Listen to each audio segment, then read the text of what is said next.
Welcome back to Les Schwab Tire Center's Outdoor GPS. Now it's real time, sponsored by the Mill Casino. Welcome back, everyone. Scott Kaul, Kyle Buschelman here in the studio. Scott, first thing first, it's good to see you. Kyle, it's good to see you as well. Yep. Name of your guide outfit is Willamette River. Willamette Valley Outfitters. Willamette Valley Outfitters. You've probably seen them out there on the water. One of the pro staffers for Brad's Fishing Gear, Terminal Killer Gear. Brad's killer fishing gear Okay, and terminal tackle and everything, and he's a very fishy guy, although you showered this morning, I'm proud of you. Guides aren't known for that, right?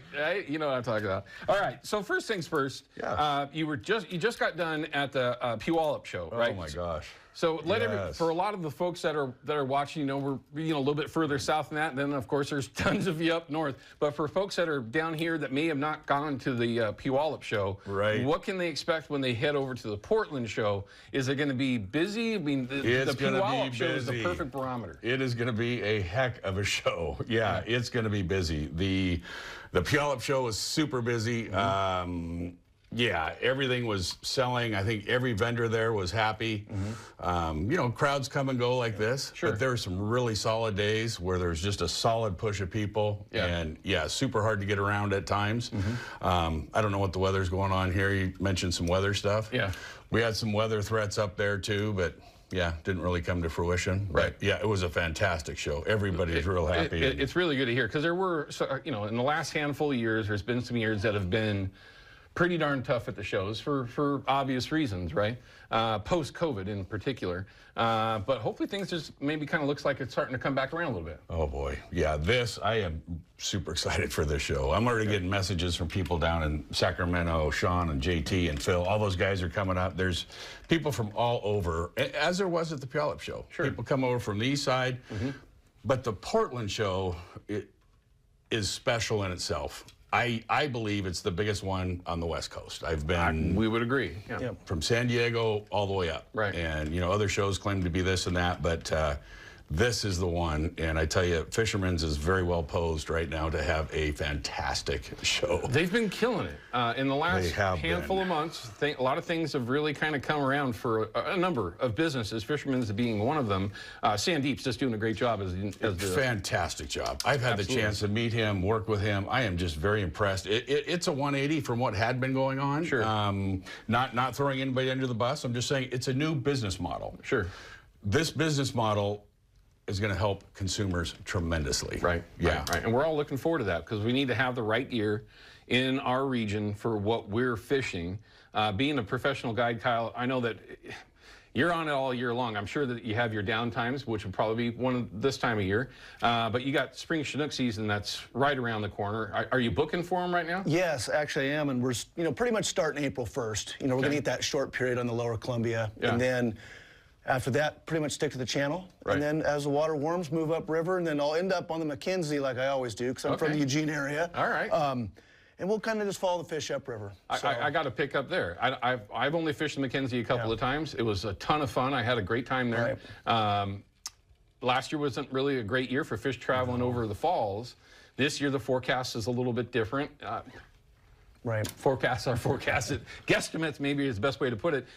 Do you book a lot of trips for the McKenzie? I do. It's pretty much a lot of June. I'm there in Depot Bay, so I'm kind of going back and forth. But the summer steelhead, I think we're going to have one more good year of summer steelhead like we did this last year. Okay. It was incredible. I mean, they were going above Leeburg. We were fly fishing with 5 weights catching 4 or 5 steelhead a day. Like actual real fly fishing. Real fly fishing. Fishing the whip and fishing for trout. Trout trips on the upper McKenzie catching steelhead. Awesome. That's how good it was. Yeah, awesome. So even if the spring Chinook is what it is, I mean, we were dealing with the fire years. With that return, I think, was a big part of it. But I think this year we're going to see some fish. I think we'll see a better return, hopefully. Let's hope so, because it was a great return. I mean, we all know that those I almost said killer whales. Okay, my mind's in a different spot. But sea lions right there at the falls themselves. They removed quite a few of them. The run for winter steel, or excuse me, summer steelhead in particular, was basically done, and it came back around very good last year. Let's just hope again that happens. So you mentioned in April, that first week of April for yourself. Is that when you really kind of focus with your clients when you start heading out there? Yeah, so I'll be doing some stuff at the end of March. You know, we got to always go a little bit in March. I'll be, from about the 15th on, I'll do a trip here and there. Once I start getting that pulse on the bite, then we start getting it. But pretty much April 1st on is when springers officially starts. Okay, gotcha. We want to capitalize on that short little period we get, you know. And it happens every year. If you hit it right, I mean, there's always those folks that are out there in February. Right. Mr. Shlemenko, you know who you are, that are going to go out there and bang their head against the wall and try to get that February fish. But that end of March going into April, probably a better time frame to get going. How did you do overall last year for springers? Last year, I actually kind of struggled, to be honest with you. I felt it was like the alone. toughest. It was tough. I mean, we did better on the channel.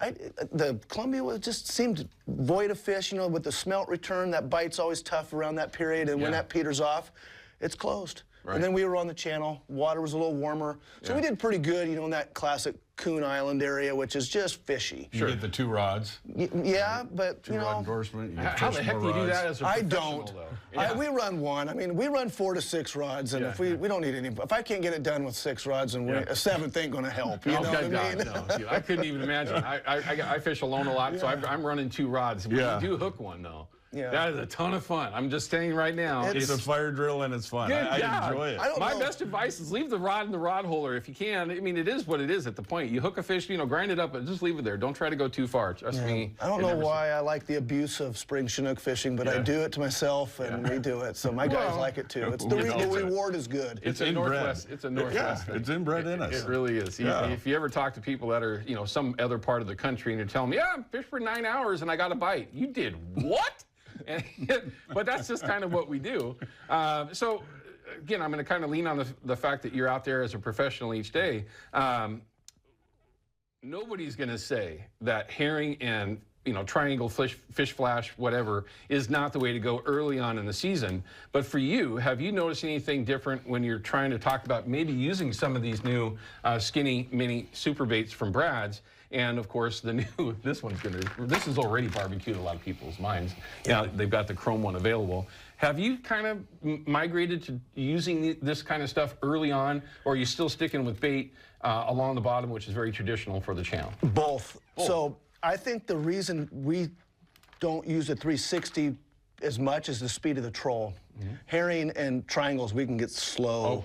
And we can slow that. I think it's the speed in our presentation. So when you have a flasher that you can get different speeds with and get a pop in it. Okay, good point. Or you can run a smaller lure, like the new skinny, and get a little more pop at a slower presentation. I think it'll be a good way to go. I'm going to designate some time to it. Sure. But I do have to fish herring. Sure. I'm sorry, but I got to fish a little herring. But no.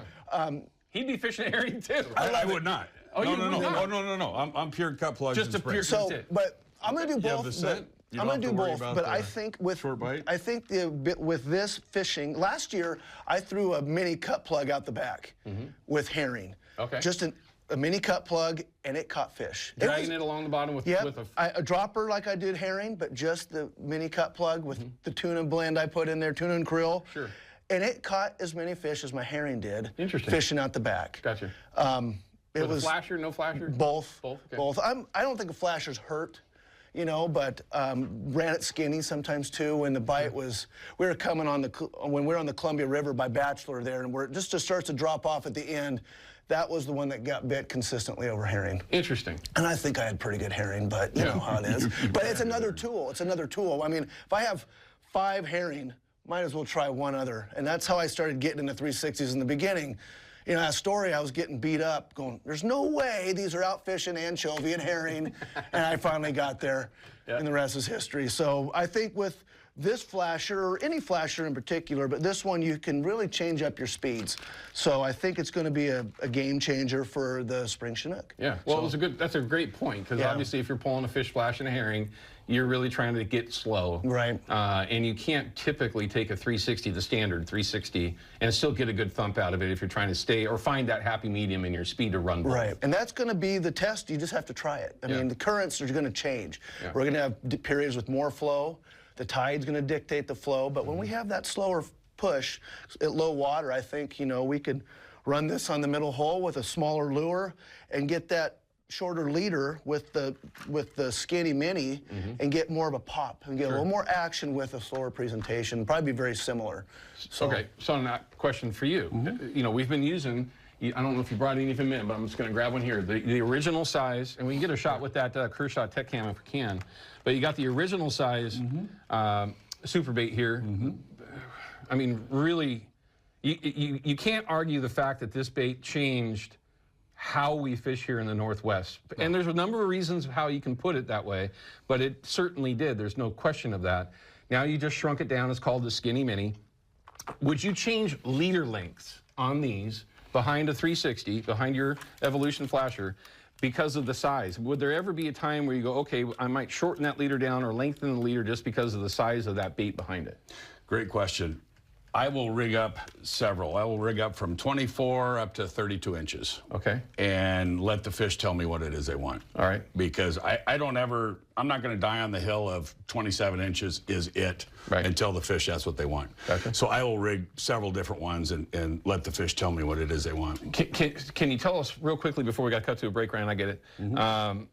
What that does to the bait itself behind the Evolution flasher, 360 flasher, the different lengths, what does that do to the bait to make it, you know, look a little bit different to the fish? Yeah, you're going to get different whips, pauses, different whips, and yeah, just a different action. You can get a wider action, a tighter action, based on where you are with your leader. So if a shorter leader might just make it move around a little bit more, longer leader might slow it down a little bit. Correct. Okay. Yep. So it's certainly something to keep in mind, because there's absolutely no question that folks last year in March in the channel were catching fish with super baits, stuffer baits, and 360s. We have the photos to prove it. Remember I was saying I can't believe what we're seeing right now, but you mentioned it. The water was a little bit warmer than normal, at least that time of year last year. We'll see how it goes this year. With the snowpack we have, that's a good thing. We'll come back with more in just a couple of minutes. Outdoor GPS is brought to you by Chevy Silverado and the impressive Turbo Max engine. Flex your muscle with the strongest, most advanced Silverado ever. Official truck of Outdoor GPS.